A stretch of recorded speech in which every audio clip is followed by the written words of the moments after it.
Hello and welcome back to Once in Future Tech. This week I want to look at a game that was very prevalent on school computers in the 1990s and into the early 2000s. The game started life as a product of three history teachers who wanted to present historical information to students in a way that was kind of novel and fresh. It was later distributed by the Minnesota Educational Computing Consortium, and by the mid-1980s it turned into the game that many of us recognize. That game is, of course, the Oregon Trail.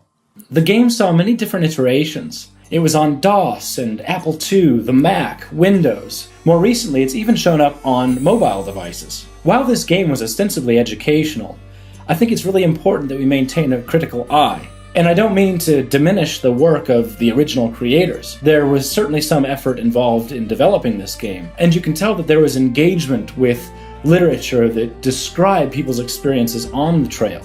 There are some major deficiencies in the way in which the Oregon Trail represents history.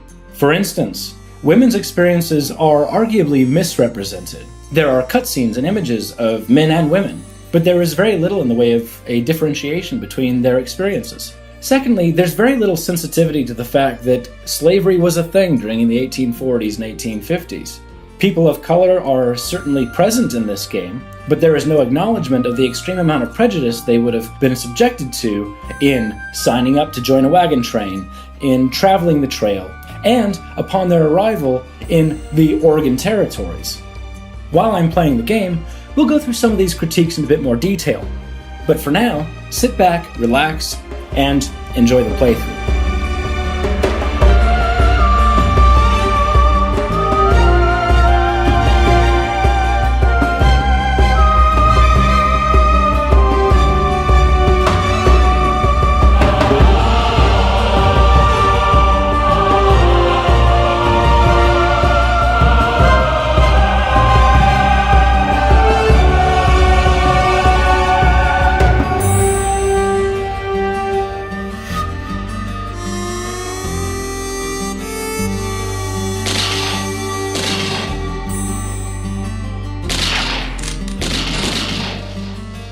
The Oregon Trail is a game that celebrates expansionism. The reward for one's caution in traveling the trail is the successful arrival into the Willamette Valley at the end of the game.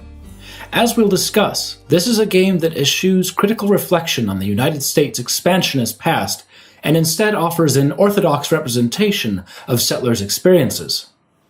At the start of the game, you decide on a name and a profession. Depending on the occupation you choose, you can either enjoy the benefits of having a greater chance at success, or you can trade that ease of journey for the possibility of a juicy score modifier by selecting something more difficult. For instance, if you start as a doctor, as I typically do, party members have a greater chance of recovering from misadventure, and you begin with more starting cash. If you begin as a teacher, you are at a massive disadvantage, but your final score is multiplied by 3.5 times. The thing that really was difficult for me when I was playing the Oregon Trail was trying to select the names of my party members. My first inclination was always to name them after my family members, but then I would freak out a little bit because I was worried that what if somebody dies on the journey? Does that mean that one of my family members is going to die in real life? So I had to kind of completely avoid that naming scheme and land on something else. In any case, it's the reason I always opted for Star Trek characters instead. The most educational aspect of the game is the guidebook, which is an optional menu that lets you read a bit more about the sites you visit along the trail. Guide entries provide a brief description and sometimes reflect travelers' interpretation of landmarks and waypoints. For instance, the description of Independence Rock explains that pioneers used it as an important waypoint on the journey to ensure that they were likely to avoid extreme weather. The aim was to arrive at this landmark sometime before July 4th. Before you set off on the trail, you have to decide what provisions to take with you, as there are limited opportunities to replenish these stocks once you get going. In each location, you can speak to non-playable characters and get a bit more information and advice. For instance, this guy has explained that it's not advisable to travel with fewer than 6 oxen, so I've decided to add another to my inventory. In each of the editions of the game, this sort of dialogue can also initiate an overview of common experiences on the trail.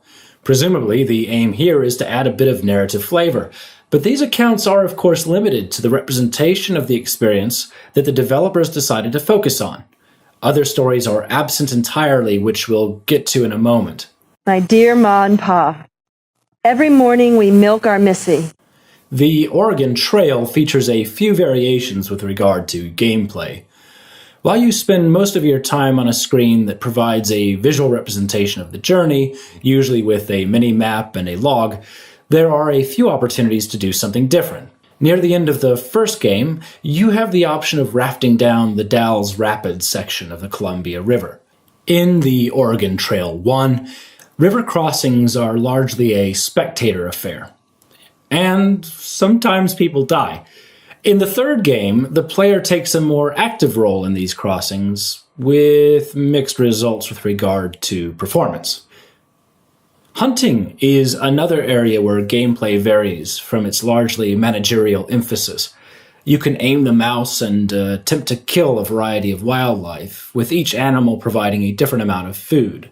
More modern versions of the game, such as those released for the Wii and Android, feature more active gameplay elements, although the mobile version of the Oregon Trail has all of the trappings of your typical free-to-play model of collecting coins and resources. Real money can be spent to increase in-game wealth to progress more quickly.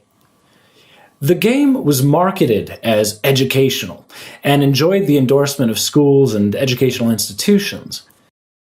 If I were to ask you, what is the most quintessentially educational of video games, what do you think your response would be? I know what mine is: the Oregon Trail. It was on virtually every school computer I came across in the 1990s. It was on our family computer. Friends had it. It was everywhere. There were 5 different versions of it. So even if you were a school child into the early 2000s, you were probably playing the Oregon Trail. However, the game's educational value is debatable. 20 years ago, Bill Bigelow wrote an article for the journal Language Arts, which is the only substantial critique of the Oregon Trail that I've yet come across. And he suggests that the perceived educational value of the Oregon Trail is misplaced. While players learn about some of the practical aspects of traversing the trail, such as the types of wagons that were used, the ailments travelers would have encountered, and the supplies that were needed, they are missing out on a lot of crucial history. For instance, there is no unique display of women's experiences on the trail. Some of the cutscenes in the second game feature women commenting about life on the trail, but the player experience is very much derived from a male-centered perspective. Citing feminist literature about life on the actual Oregon Trail, Bigelow explains that women were important in maintaining the social structure of pioneers on the trail. In the game, many of the occupations available to the player were not available to women at the time. Additionally, representations of achievement and celebration are framed in male-centric terms. In one instance, a 4th of July celebration is represented in the Oregon Trail 2 through the sounds of men's shouts and exclamations and the firing of rifles into the air. Bigelow also indicates that the game's representation of black pioneers reflects tokenism rather than an attempt at accuracy. He writes that black people are present, but their lives aren't. If slavery is ever mentioned in the game, neither I nor Bigelow ever came across it. Given that the game takes place in 1848, this is a pretty big omission. The game also ignores the fact that laws in the Oregon Territory excluded blacks from residency and settlement. Antagonisms between settlers and native populations are also largely sidestepped. Beyond the wholesale appropriation of land occupied by natives, pioneers were also responsible for destroying the ecology surrounding the trail. Overkilling of bison and other wildlife shifted migration patterns. Native tribes were forced to expand their hunting territories. Conflicts over resources between travelers and natives were not uncommon, but the Oregon Trail does nothing to reflect this reality. Finally, the game is responsible for promoting a culturally biased understanding of success. He states, wrapped in their cocoons of self-interest, the Oregon Trail players push on, oblivious to the mayhem and misery they cause in their westward drive. The acquisition of land wealth is the central objective of the game. By the time the Willamette or Rogue River valleys come up on the screen, we, the simulated trekkers, feel we deserve the land, that our labors in transit should be richly rewarded with the best land we can find. It strikes me that in many respects, the Oregon Trail is a product of its time. I'm not necessarily referring to 19th century expansionism here, but the fact that the game was popularized during the 1980s and early 1990s when a new wave of economic liberalism gained a lot of traction. Meritocracy, or the idea that hard work would be rewarded with economic success, is a central plank to this type of neoliberalism, which also promotes marketization and deregulation. There is something poetic about the fact that the Oregon Trail was released at a time when the economic imperatives of the 19th century began their resurgent return in the late 20th century through to the present day. Now, there you have it. That's the Oregon Trail.